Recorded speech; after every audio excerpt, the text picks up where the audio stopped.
Hello and welcome to The Truth in My Opinion, the podcast where I ask a guest to bring me the 3 news stories they think should be on all of our lips. And this week, we're decked to the nines in shamrocks, being tickled pink by the dulcet tones of a Celtic harp and splitting the G and getting shit-faced in the process as we celebrate St. Patrick's Day with comedian Sean Burke. Thank you so much. Hello, Sean. Did you enjoy that? Cheers for that deeply offensive introduction. How dare you? This will be the shortest episode you've ever recorded. I actually did a similar one where we had Humza Yousaf on here, where I did a similar sort of kilt Scottish type thing, and he said exactly the same thing. Yeah? Yeah, I think the only reason he didn't punch me is because he's a politician and he has a reputation to upkeep. You don't have a reputation to upkeep. No, politically wise. No, yeah, so yeah. You could have really... And it'd be great for the clipping if I attacked you live on the podcast. So good. Can you imagine? 7 seconds in, Sean Burke's attacked the host. Happy St. Patrick's Day. Thank you, because it is literally St. Patrick's Day as we record this. We are recording this on St. Patrick's Day. Because I asked you if I could come on your podcast. You did? I went out of my way. I was like sitting in silence at home and I was like, I think I gotta make some moves here. Hey buddy, remember your old pal Sean? I sent you a message and thinking that it'd be like, yeah, come on anytime you want. And if anything, you were like, okay, let me check in 2 months' time. I was like, who does this guy think he is? You've changed, man.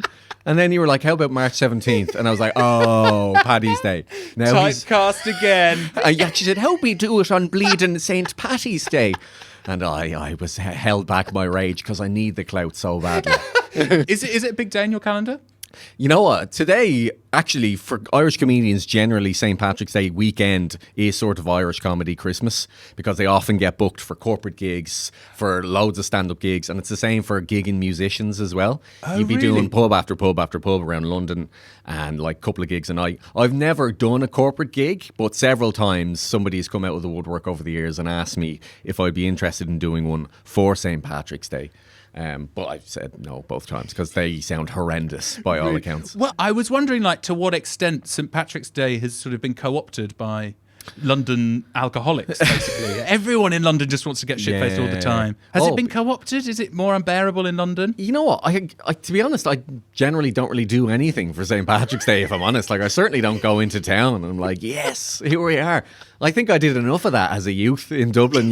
It doesn't get more intense than that for a St. Patrick's Day experience.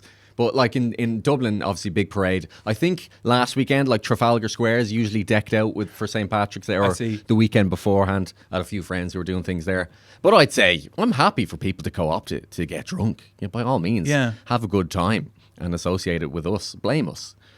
Come on. Yeah, that's fine. We'll give you this one. We'll continue the historic tendency to blame the Irish about anything going wrong. Once a year, we'll give you this once, and then we're back to the usual grudges. It's so true. Once a year, you guys have a pass on blaming the Irish, okay? And it's on St. Patrick's Day weekend. Yeah. Fine. Stereotypes, 364 days of the year, not cool. But today, okay, go on. Yeah, then. We get it. We've got cones on our head. Traffic's absolute nightmare. Yeah, feel your boots. Sean, you're an online comedian turned stand-up. Am I right in saying that? Yeah, I guess so. I guess, to be fair, I have been doing stand-up for pretty much the whole time I've been doing social media stuff, but just very timidly and quietly, To no audience. To very, very small audience. At home. At home. Yeah. My cat and girlfriend. But yeah, now I'm finally was like, come on, Sean, you can do it. Put on your big boy pants. And now I'm doing a comedy tour for the first time. Yes. How is it? So your show is called Your Man. Mm-hmm. That's and right. This is your debut. Is it your debut show or your debut tour? Debut show and tour. Debut show and tour. This is the show? Did you do it last year's Fringe? The year before, actually, even. I really took my time. Yeah. Good God. Yeah, you have been going so slow. So slow. Very timid, like I said. You're complaining about taking 2 months to come on the podcast. It's taken about 17 years to get your first show together. Yeah. I was like, I got it in great shape at Edinburgh 2024. And I was like, right, now to sit on it for another year and a half. That was like a work in progress show called Burke in Progress. Very which, good. To be fair, you've been riding your name a lot. Yeah. It's a great name to do a play on words. It's one syllable. It rhymes with many things. Yes. I'm already thinking of future shows like Burke to the Future. I love that. Yeah. I love that. But your current show is not got a pun in it. No, it's not. Which is just your man. I think I let myself down there. It's just Your Man, which is when you've got those killer titles lying around. I'd say stick it in. Got to space them out. But Your Man, just in Ireland, is just a way of saying that guy. Basically, see. you're a man, and you'd say you're one if you're talking about a woman. I don't know why it's one for a woman and man for man. But because the show is it's sort of about internet fame as well, and the fact that nobody ever knows my name, but they might know my face. Yes. So in Ireland, if you saw me and you didn't know my name, you might say, "Oh, you're man." From the thing. I see. So that's what it's from, basically. Interesting. So how? Yeah. So tell me about. So your show, you're on tour. Can we plug it now? Let's plug it early. Please. Let's get it out. Let's plug it early. So you are performing it. Yeah. Tell us where. Next is Brighton. I think it's 26th of March, so that's quite soon. And then after that is Glasgow and Edinburgh. I think the 29th and 31st of March.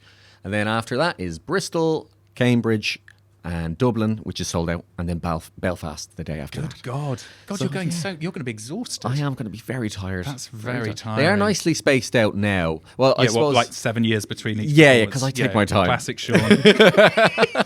Yeah, 7 He's years. doing his final leg in Belfast, where he'll be 87 years old. I might make £50 off this tour when it comes round to all the expenses. But yeah, that's the plan. And I think, Brighton, Glasgow, Edinburgh is the next condensed leg of it. Okay, but excellent. That should be good fun. And where can people buy tickets? You can buy it on my, that's a great question, of which many people have DM'd me, because I don't have a website, but I do have an Instagram. Fantastic. And links in the bio there. It's all in the link tree. I've collated them all in the one place in my bio. So if you, Brighton, Cambridge, Bristol, because they're selling less than the other ones.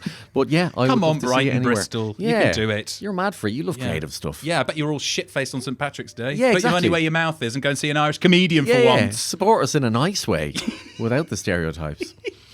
So, Sean, the question I ask every single person at the top of this podcast is, are you a newsy person? That's a good question. I would say in the grand scheme of things, no. But also it depends. Yes. Because I do write for some topical news shows in Ireland. Yes. And when I'm writing for that, of course, I have to be paying attention to the news. Yes. Mainly Irish stuff. But usually The Guardian, because I might write like one about Keir Starmer or Donald Trump. Yeah, and also you live in London, for God's sake. You can read The Guardian. Guardian. Come on, of course I do. I'm woke as fuck, you know? Obviously I'm reading The Guardian.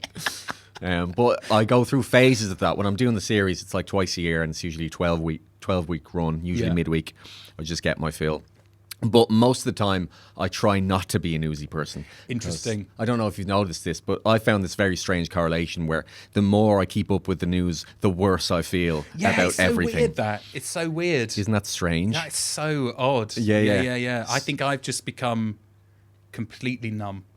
Really? Completely numb, yeah. So you're saying I should go the other direction and just go for it? The more you read, there is that zone where you sort of want to scream constantly. Yeah. But after that, once you have screamed, you don't have the energy anymore. Just push through is what It's you're just saying. numb. Fair enough. Yeah. It's just to numb. be fair, like I can see me getting to that point pretty quickly. Because especially with Trump, like it's just one thing after another. It's like, none of this means anything. It's just one comic thing after another as well. Yeah, one exactly. comic thing after another. Venezuela, kind of funny. Like so brave that it's kind of funny. Yeah. Greenland, for fuck's sake, kind of funny. Middle East, not funny, but bold. Yeah. I mean, that's like, and now Cuba. And even today I was reading an article about it because I'm in the middle of doing the series and I was like, I guess I better have a look, see what he said today. You're going from your standing start, zero news to this. That's got to be more painful than keeping up with the news. Yeah. It's like, prepare to have the worst day of the year, you know? And I think he had a quote that was like, I think I'll help myself to Cuba, which is the most like Bond villain thing ever written down in text. I think I'll help myself. I think I'll help myself to Cuba. Like it's an appetizer, you know? It's mad. He literally said, I can do whatever I want. Yeah, there's no subtext anymore. I know. Subtext is dead. I know. And I mean, it's a concern because if Cuba's an appetizer, then that means that Iran, Greenland and Venezuela's an appetizer as well. The main so course. What's the main? Yeah. What's the mains? And Jesus. crucially, what's for dessert? Yeah. Europe for dessert. No, Russia for dessert. I don't know where he'd go after that, to be honest. No, Russia seems savoury to me. That seems like a savoury nation. Yeah, I suppose Europe would have a better range of desserts. Exactly. I think Europe feels sweeter to me. Start with France, obviously. Of course. Nom. Yeah. And then maybe move your way down to Italy, ice cream. Lovely. And then What France would be the cheese board. Cheese board, but also some lovely patisseries and like lovely of course. sweet stuff too. Yeah, Italy ice cream. Italy ice cream. England spotted dick. England, yeah, kind of scraping the barrel here. Yes. Ireland, don't worry about Maybe it. it's not a good analogy. Yeah, Germany, we're getting into savoury again. Yes, there, that's savoury, but more East savoury. Interesting. yeah, see. There's so Interesting. much We're choice. discovering something here. Yeah. Well, anyway. East is savoury. East is savoury. Yeah. Does that make sense? I think we're all agreed that East is savoury. Well, I mean, like I say, Sean, I think I question your approach to the news, because I do think going from a standing start to then reading about 4 different kinds of invasions is probably doing worse for your mental health than if you just remained kind of numb to it all. It's a bit like the frog and the boiling water. Yeah. But this is your news hour, so this is your chance to immerse us in your news for a change. So what I'm going to do now, Sean, is I'm going to hand over the reins of news. Yeah. I'm going to let you get on your big newsy horse. Great. And deliver your 3 news headlines that you think we should all be talking about. Sounds great. So Sean Burke, if you could please deliver your first headline. Trump Doonbeg ballroom plans stalled by sole objector voicing concern about impact on rare snail. There we go. Very nice. That was your RTE newscaster voice. It's up and down like this. Well, you won't believe this. I just got a new neighbour. Yeah. Who used to be an RTE newsreader. Are you serious? Yeah. Does he talk like that? Good It's morning, a woman, Cody. Sean. It's a woman, Sean, calling you out early on the podcast. Oh my God. It's a woman, believe it or not. 10 minutes. They can also read the news. I can't imagine such a thing. No. No, you're lying. Surely a woman. Okay, so imagine that in a slightly higher register then. Good morning, Cody. What a lovely day. That's exactly how she talks. Can you move your fucking bins out of the way, you sloppy bastard? Every fucking week with you. Bang, bang, bang. Can you keep down the noise, you thicky dum-dum? Well, anyway, your perfect RTE delivered headline. Do you want to tell us what it's about? Yeah, so we've already mentioned Trump, but I wanted to take a slightly adjacent look to the more serious stuff. Fantastic. And this is somewhat Trump adjacent, but also Irish-centric for the day that's in it, St. Patrick's Day. It's perfect. It's the perfect news story for today. Exactly. And then after today, we don't talk about Ireland for another 364 days. That's it. Until this time next year. Yeah, when I come back from my annual stereotype spot. Yeah. But this one, because I use Reddit Ireland a lot, especially for when I'm writing for that weekly show. That's great for collating Irish headlines. Usually a good mix between whimsical and intensely depressing. But you still get a good coverage. There can be some real gems in there. Isn't that the Irish way? That's so true. Yeah, it really does Whimsical, reflect. but also quite depressing. Yeah, it does reflect our character, to be honest. It really does. I don't mean that in a mean way. I hope no one. I mean that in a really good way. Absolutely. Like we, sad people, but at the same time, very funny people. Yes, exactly. To kind of bounce back against the sadness. You know? Yes. And that's so. If it's not a Father Ted meme, it's something terrible about terrible people. Usually that's the way it goes. And this is where I came across this headline. So basically, I love it for so many reasons. So obviously, it's a minor pain in the arse for Trump's empire, his enterprise, whatever you want to call it. So he has a golf course in the west of Ireland in County Clare. Yeah. I think it's called Doonbeg. And they want to expand it. I'm pretty sure, actually, he wants to add a ballroom to it. He does. Which is like... He wants to add ballrooms to everything at the moment. Yeah, like, what's his obsession with ballrooms? God knows. What is this? Like a Disney fairy tale? Like, yeah. When's the last time you were in a ballroom? What's this prick planning? Mm-hmm. What is this? Where do these ballrooms sit in the rest of this geopolitical I know, he's planning something. He's planning something. But that's what he wants to expand. He wants to build. I don't even think he wants to extend the course anyway. I think it's just the building itself. But somebody has objected to this, stating that it could jeopardize the survival of this 2mm small snail.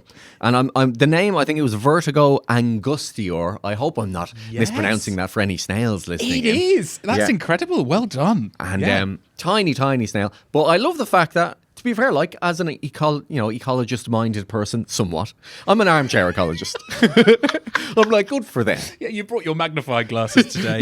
You're nothing but an armchair ecologist. Yeah, I'm like, keep at it down there, I think, okay, great. I'm glad this gets, the consideration it deserves. And I think it was lodged by an ecologist as well. I'm pretty sure the person who lodged the complaint is an ecologist and lawmaker, I'm pretty sure. Yes. So they're pretty well qualified to make such a complaint. But also, this slows down the whole thing. Ironically, because of the snails. Oh, nice. I didn't even think clip that. Clip that up. That's good. Great. Slows down the whole thing. So I think they do get planning permission, but they have to ensure that this tiny species is being well looked after in the grounds. What I find funny about it, obviously, small, minor pain in the arse for Donald Trump and his golf course, and just golf in general. That's grand. Yeah. Also, the thing in Ireland is, the person who lodged the complaint doesn't even live in the same county. Yes, I love that detail. Yeah, he lives in Longford and the golf course is in Clare. But in Ireland, it's so stratified, the whole planning permission and the whole, like, the way you can make objections and complaints. It's really, really complicated. And this kind of leans to a bigger issue that is in some ways holding back the infrastructure of the entire country and the energy safety of Ireland as well, that this system is in place. So, like, obviously this is funny in this case. This is a fun one. I'm happy with that one. But when people are objecting to wind farms off the coast of Ireland because it's obstructing their view of what? You're 2 miles away. This, I'm quite interested by this ecology angle for Donald Trump's Doonbeg golf course because I actually looked up an article, the last article about this in the MSM, as they say, in the mainstream Guardian media. I'm talking about the Guardian. Was in 2016. All right. Where this article said, does Doonbeg, Donald Trump's golf course, indicate that Trump does in fact believe in climate change? Okay. Because, so this is 2016 when he first got elected and he had just appointed the climate denying head of his environmental agency. I don't fucking know. Yeah. But basically, Doonbeg has been trying to build a seawall. For ages, like a 13-foot high seawall, because Doonbeg is right on the coast, on the beach. And essentially, they'd applied for this planning permission to build this seawall to tackle rising sea levels. Right. And so people were like, oh, so he does believe in climate change. He believes in the effects of climate change on his golf course. I feel like that's as much as it's so confusing. It's like, do we want, I don't know what's real anymore, but I think it's a bit of a leap to imagine him himself going, yes, build a wall, a seawall, you know? But he's got so much going on in a bad way, bad stuff.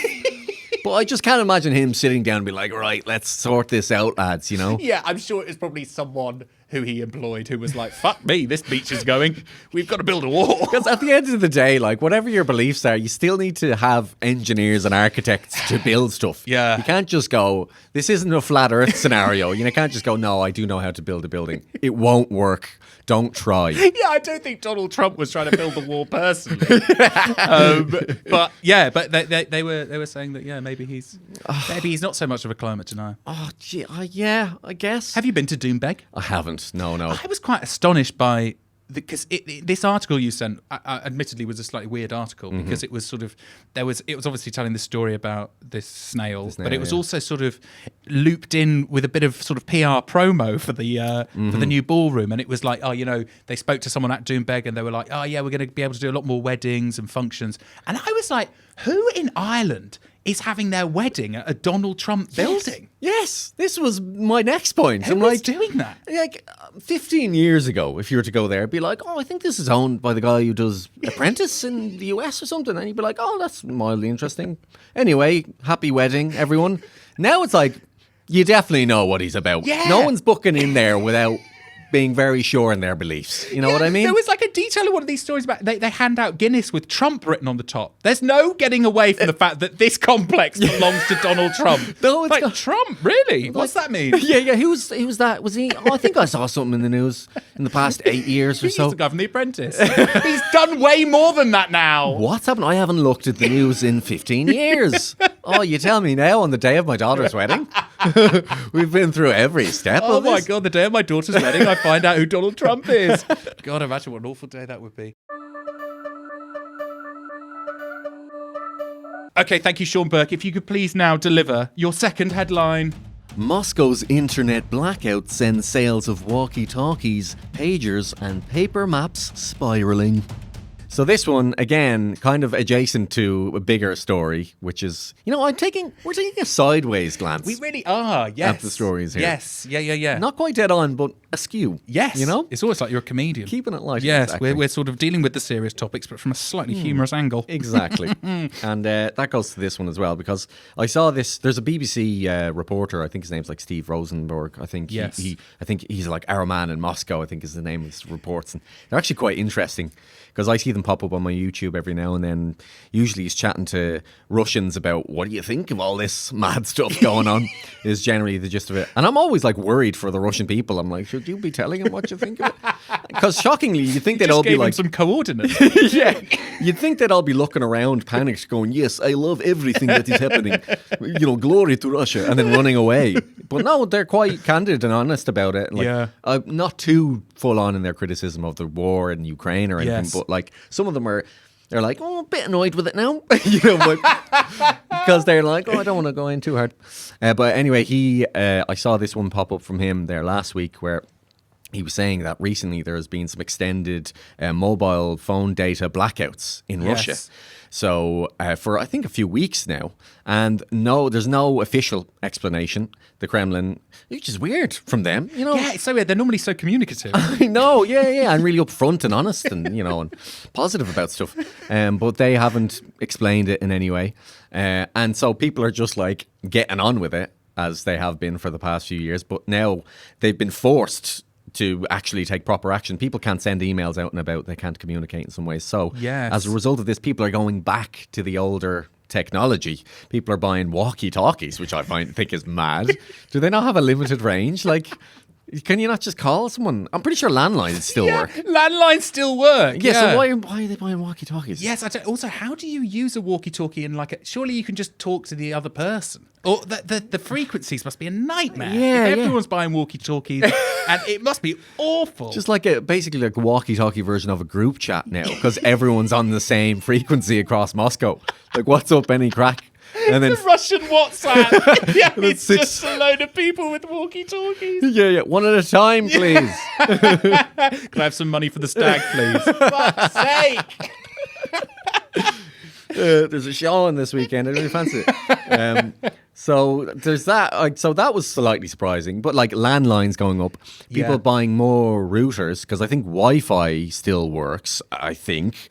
Because why would they be buying routers? Yes, it's otherwise? sort of mobile. It's mobile data specifically. Yeah. But to be fair, I would use that obviously as soon as I leave the house, and sometimes in the house. You know, if the Wi-Fi is being annoying. If you're with fucking O2 or something, you've got to use your 5G. When it just decides to not work, twice a day. And also, what I find quite funny is the one that's increased by the most, I think, is paper maps. Yes. I think sales of paper atlases have gone up like 170%, which could actually be like from 12 to 25. Yeah, it's so true. Yeah, they sold 17 atlas maps. When you say it like that, it makes it sound massive. Yeah, who was buying them before? I really wanted, when it first, what did it call them? Atlas map. Yeah, is that it? Maps, when I read that first, my brain mistook it for globes, and I just imagined a bunch of Russians walking around with globes. Fucking globe is so inconvenient. It's just bulging out of their pocket. Walking down the metro platform like, oh, sorry. Can I borrow your globe for a second? How the fuck do you get to... but yeah, it's a kind of, they blamed it on security, haven't they? They're like, for security reasons. God, that's such a blanket and vague excuse that can be applied to anything. Yeah. I know, security. But yeah, it's to protect you. It's it's usually a red flag. It's like, it's in your interest. Quite literally in the case of Russia. Yes. Very good. This guy is on fire today. Singer. Yes, we'll clip that up with the snail gang. It's just going to fly. It's going to fly this bit. Well, I mean, it's very like. It's an interesting story, but it's also, I'm like, this is so kind of Cold War, because it feels like a real PR victory for the West. It's like we're living in the 70s where they're like, oh yeah, you've got your nice fancy mobile. Yeah. Have you seen them in Moscow? They're walking around with globes. Yeah, they don't have art or colour. It's all just grey. It's all grey, and they've got maps.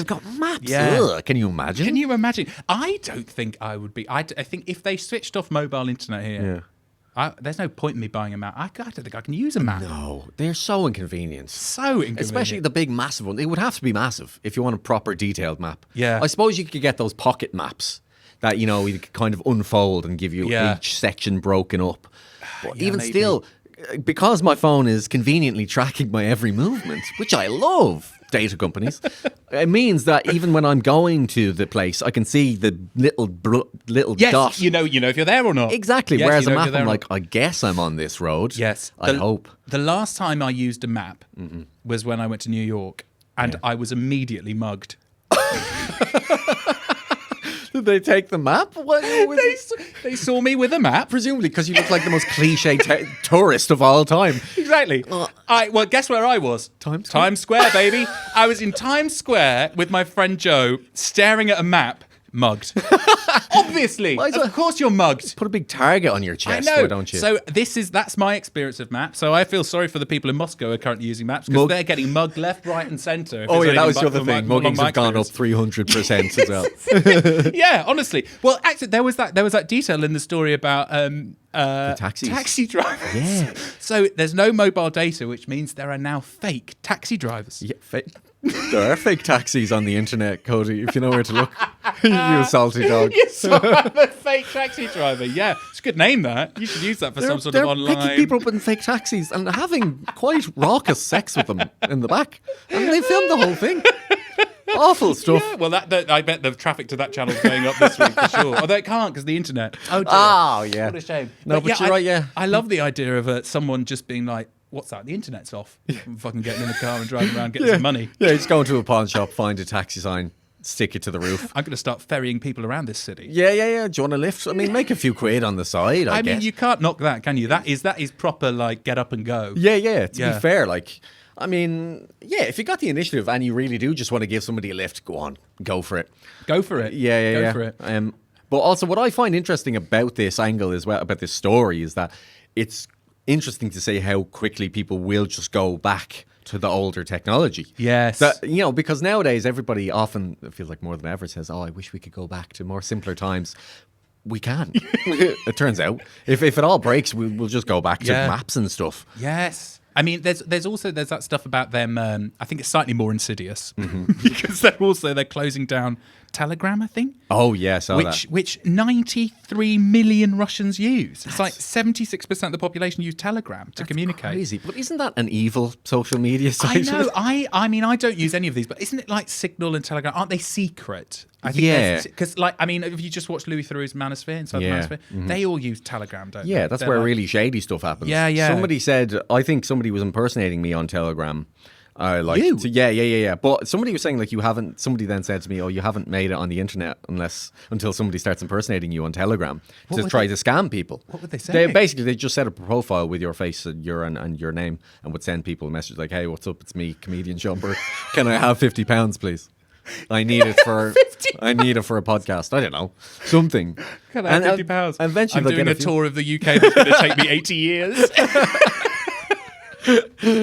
But yeah, it's an interesting time for Russia, with the Iran war and oil, because that's actually sort of this is what Steve Rosenberg was saying in this video you sent me. He was like, it's kind of sort of boomtown for Russian oil. Yeah. But at exactly the moment that they are all having to use maps. Yeah, it's a bit of a contradiction in Russia, really. Yeah, it's a double-edged sword, really. Yeah. Well, Sean Burke, thank you so much for your second headline. We are now approaching your third and final headline to round off your RTE St. Patrick's Day news special. So please, Sean Burke, deliver your third and final headline. He looked devastated. Club tells of Barcelona fan who ended up in Exeter. What's funny about that headline is that it doesn't actually give that much context. He's just like, no, he meant to come to Exeter, but he was just devastated. He was devastated that he arrived. Yeah, it does make it sound like the actual town of Exeter was why he was devastated, which is not what the story is about. Not the story. That's not the story. What is the story, Sean? The story is a nice light one. Not for this guy, I guess. Well, pretty funny for everybody else involved. So Barcelona were playing Newcastle, I think last week in the Champions League. Newcastle's ground is called St. James's Park. Yep. Has been for a long time. I think for a while it was called like the Sports Direct ground or something, which is clearly way less cool, but for money reasons. But I'm pretty sure it's St. James's Park now again. Yes. And so, naturally, all the Barcelona fans were on the road to go see their team play there in Newcastle, except for this one Barcelona fan who clearly put in Google Maps St. James's Park. He went to the wrong St. James's Park. There's another one, which is the ground of Exeter City, I think it is, which is unfortunately 300 plus miles away from the correct St. James's Park. And I think there's a comma or an apostrophe in the difference between the two names. There is. Which, you know, I can't blame him. Like, my geography of Barcelona or Spain wouldn't be very good. No. St. James Park, I presume. St. James Park. Yeah. If it was in Spain. But he went to the Exeter ground, which is a 10,000 seater compared to the Newcastle one, which is like multiples of that. Yeah. Showed up, and that's where the headline comes from. That is where the headline comes from. Yeah, this poor guy. I found the retelling. It's sort of told from the perspective of the sort of experienced support officer. Would you like me to read it to you? By all means. Yeah. So, what was the quote? So the experienced support officer, someone informs him that there's a guy trying to get into the grounds with a Newcastle versus Barcelona ticket. And he said, this is the experienced support officer. He said, he didn't speak much English. He just told me, train, London.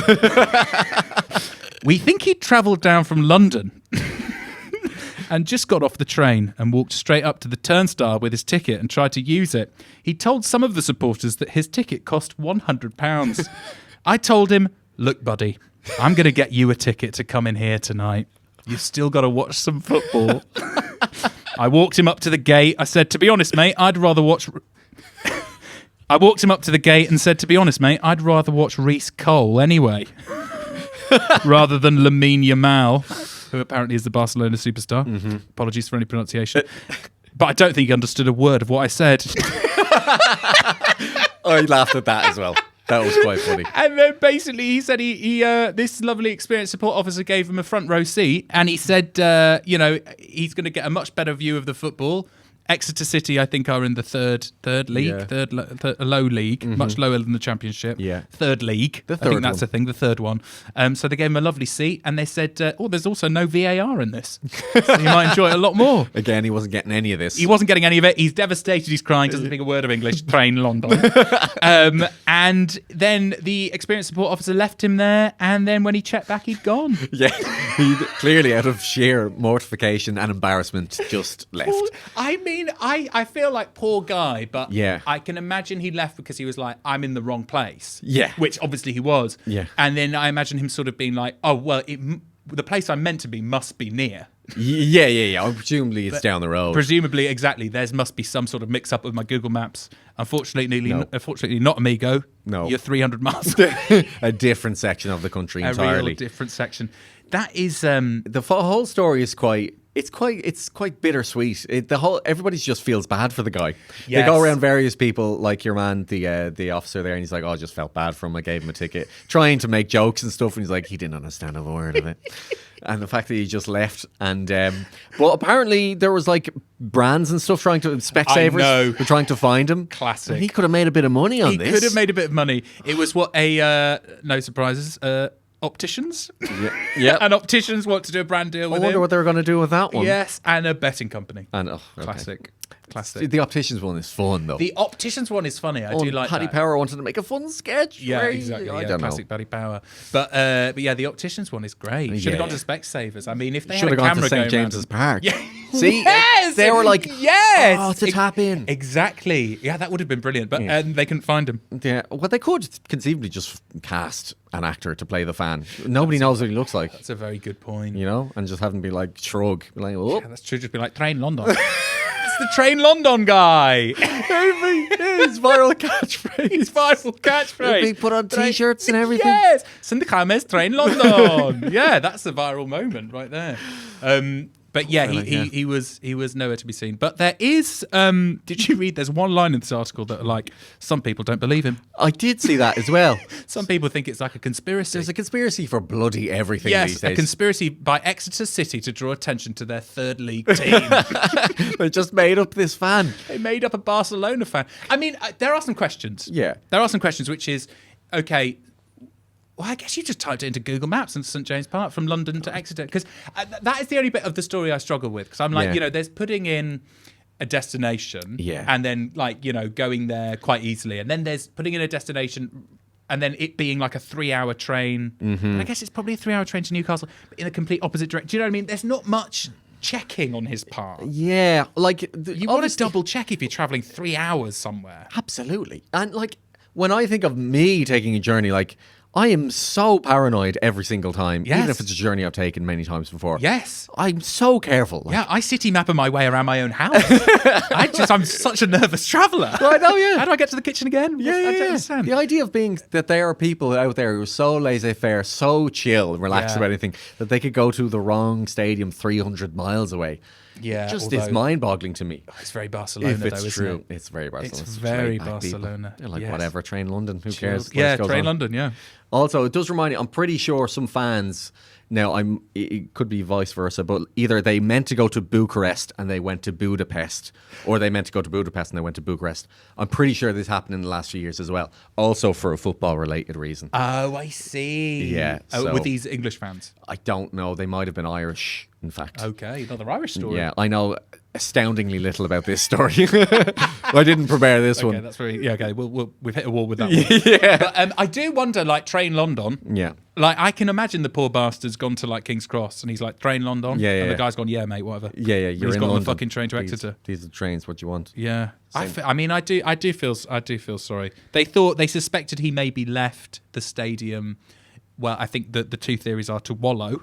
That was theory number one, or to watch the game in a pub, which I find more likely. Would you not like? Were you already? Oh, the Barcelona match.